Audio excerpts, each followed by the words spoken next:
So this is Common Sense by Thomas Paine. I'm going to read it aloud for the fun of it to see how like a language of 200 years ago is enunciated by me today.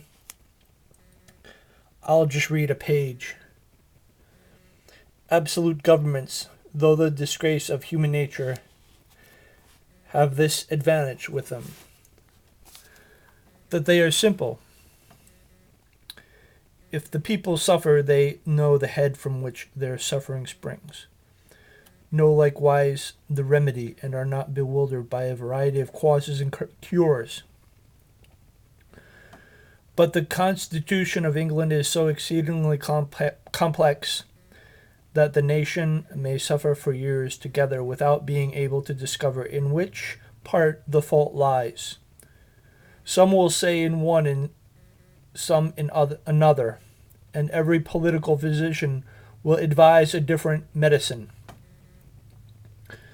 I know it is difficult to get over local or long-standing prejudices, yet if we will suffer ourselves to examine the component parts of the English Constitution, we shall find them to be the base remains of two ancient tyrannies, compounded in some new republican materials.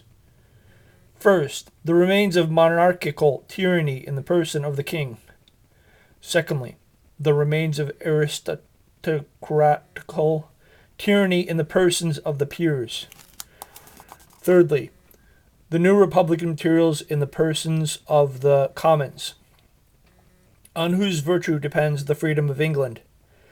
The two first, by being hereditary, are independent of the people. Wherefore, in a constitutional sense, they contribute nothing towards the freedom of the state. To say that the Constitution of England is a union of three powers reciprocally checking each other is farcical. Either the words have no meaning or they are flat contradictions. To say that the Commons is a check upon the king presupposes two things.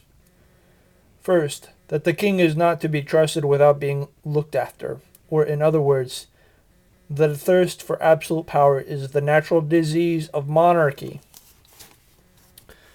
Secondly, that the Commons, by being appointed for that purpose, are either wiser or more worthy of confidence than the crown.